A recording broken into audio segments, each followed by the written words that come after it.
사랑하는 여러분, 오늘도 하나님의 은혜와 평강이 여러분의 삶에 넘쳐 흐르게 되기를 주님의 이름으로 축복합니다. 이 사태로 인해서 이렇게 여러분과 함께 영상으로 매일 새벽, 또 여러분이 꼭 새벽이 아니더라도 하나님의 말씀을 묵상하고 또 하루를 살아갈 수 있도록 이렇게 함께 나누고 있습니다. 제가 이렇게 성도들 전화를 드리면 목사님, 저는 목사님을 매일 보고 있습니다. 그러면서 목사님 나눠주시는 말씀 또 묵상하면서 하루에 또 하루를 살아가는데 큰 힘이 됩니다. 이렇게 고백을 합니다. 참 말씀을 사랑하고 또 말씀을 따라 또 살아가려고 하는 우리 성도들의 그러한 모습 고백을 들으면서 참 얼마나 기쁘고 감사한지 모릅니다. 계속되는 이 신명기 말씀을 여러분과 함께 나누는데, 이 신명기 말씀은 하나님이 정하신 규례, 그 규범, 그 율법을 나누고 있지 않습니까? 특별히 5월 한 달 신명기 12장에서 지금 오늘 25장의 마지막 부분인데, 이 12장에서 25장까지의 이 말씀을 보면 이제 가나안 땅, 새로운 땅, 하나님의 약속의 땅에 들어가서 살아가야 될 이스라엘 백성들이 그 땅에 살던 사람들, 이방인의 삶의 삶의 모습이나 또 광야 생활에서의 살았던 그 삶이 아니라 새로운 가치, 새로운 것을 지향하며 살아야 된다라고 하면서 주신 그 율법이죠. 율법입니다. 여러분, 율법은 뭡니까? 율법은 우리가 이 세상을 살아가는 데 있어서 어떻게 살아가야 할 것인가의 그 가이드예요. 청사진이에요. 블루프린트입니다. 우리를 복되게 하는 말씀이에요. 우리가 누굽니까? 이스라엘 백성들에게 뭐라 그랬어요? 내가 너희를 정말 제사장 나라로 거룩한 백성으로 이 땅에 살게 하겠다. 거룩한 백성으로 제사장 나라로 살게 하는 데 있어서 우리가 지켜야 될 그러한 규례들, 그 말씀인 거예요. 율법인 거예요. 여러분, 이 말씀을 우리가 사랑해야 합니다. 12장에서 25장에 이렇게 내용을 쭉 보면서 저도 깜짝깜짝 놀라는 게, 야, 하나님이 이렇게 디테일하게 구체적으로 이런 말씀까지 주시는가. 저도 신명기를 여러 차례 읽어봤지만 이번에 이 12장에서 25장의 여러 규례들을 보면서 이것이 그냥 어떤 규례가 아니라 정말 하나님이 우리를 얼마나 사랑하는지, 하나님이 우리가 어떻게 살아가는 복된 삶을 살아가기를 원하시는지 하나님이 계속해서 주신 이 메시지, 사랑하는 여러분, 특별히 이 12장에서 25장의 말씀을 여러분 다시 한번 이렇게 읽어보시고 묵상하시면서 이 말씀을 사랑하면서 이 말씀을 지켜 행하고자 하나님 앞에 또 그렇게 기도하며 나아가는 우리 하루의 삶이 되기를 바랍니다. 자, 오늘 신명기 25장 11절에서 19절 말씀인데요, 오늘 이 새로운 땅에서 살아가야 될 그 규범에 대해서 이제 마지막 부분을 말씀해 주고 있습니다. 자, 11절 12절 말씀입니다. 두 사람이 서로 싸울 때에 한 사람의 아내가 그 치는 자의 손에서 그의 남편을 구하려 하여 가까이 가서 손을 벌려 그 사람의 음낭을 잡거든 너는 그 여인의 손을 찍어 버릴 것이고 내 눈이 그를 불쌍히 여기지 말지니라 그랬습니다. 자, 자기 남편을 돕기 위해서 싸움에 끼어들었다는 거죠. 그래서 얻어맞는 남편, 그 남편을 돕기 위해서, 남편의 구원을 위해서 끼어들었어요. 여러분, 가족이 어려움을 당하면 도와야 되는 건 아닙니까? 자, 그 싸움에 끼어들었는데, 그런데 그 남자의, 상대방의 남자의 그 중요 부위, 그 생식기, 그 고환을 세게 움켜잡았다는 거죠. 그러면 그 여인의 손을 잘라버리래요. 찍어버리래요. 참 이게 해석이 쉽지가 않습니다. 해석이 쉽지가 않아요. 그런데 쭉 여러 내용들을 이렇게 살펴보면서 나름대로 그 해석을 해보면 이런 것 같습니다. 인격 모독을 하면 안 된다는, 인격을 모독하면 안 된다는 거예요. 그것을 움켜잡음으로 인해서 어떤 천박하고 또 그런가 하면 음탕한 행동을 하면 안 된다. 그래서 그 불쌍히 여기지 말라 그랬고요. 또 그런가 하면 그렇게 함으로 인해서 뭡니까? 후손을 낳지 못하게 하는 가문의 명예를 훼손하는 일이 되기 때문에 이것을 금했다라는 것입니다. 또 그런가 하면 이 급소 아닙니까? 급소. 급소를 공격해서 위험에 빠뜨린, 그러니까 치명적인 어떤 해를 가하는 것을 하나님이 금하셨다, 이렇게 우리가 생각해 볼 수가 있습니다. 여러분, 가족을 돕기 위해서 우리가 어떤 그 싸움판에 끼어들고 하는데, 그럼에도 돕기 위해서 우리가 하지만 그럼에도 해서는 안 될 행동이 있다, 이렇게 말씀하고 계시는 것이죠.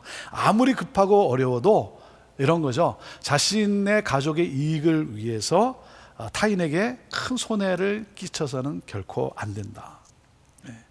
자신의 안전, 자신의 이익을 위해서 타인의 안전과 타인의 그 이익을 침해해서는 안 된다라고 하는 그런 말씀으로 우리가 받을 수 있겠습니다.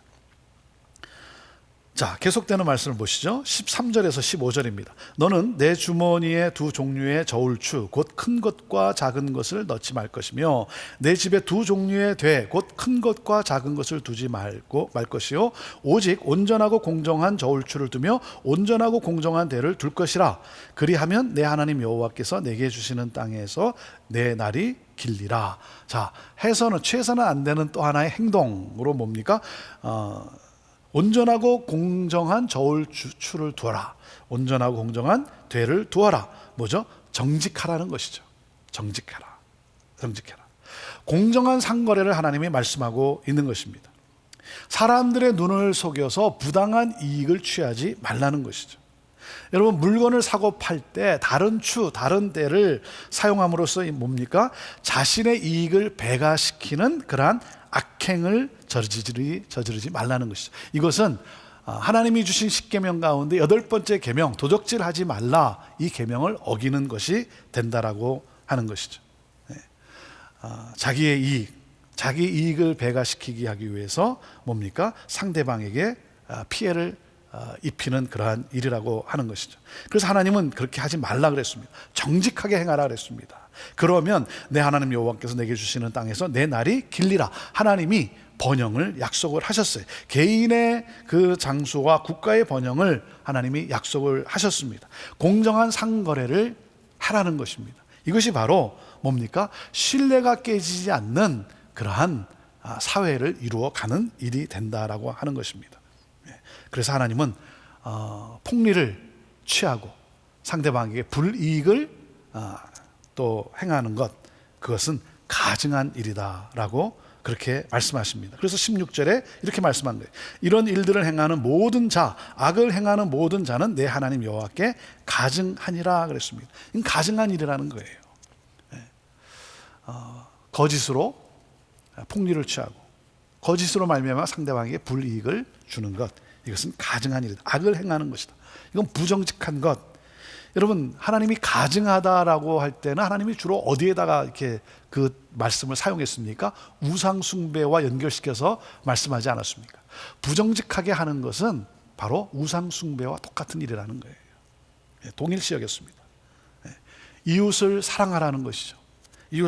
이웃을 속이고 이웃에게 피해를 주는 것은, 그것은 우상 숭배하는 것과 똑같다는 거예요. 왜 그렇습니까?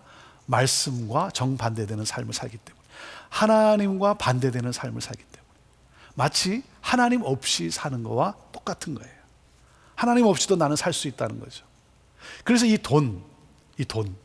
돈은요 뭡니까? 하나님 없이도 살 수 있다라고 하는 환상을 심어줘요. 돈 자체가 나쁜 것이 아니죠. 그런데 돈을 그렇게 사용할 수 있다는 거예요. 그래서 사탄의 가장 강력한 도구가 뭡니까? 하나님을 잊게 하는 가장 강력한 도구가 이 돈이에요. 돈.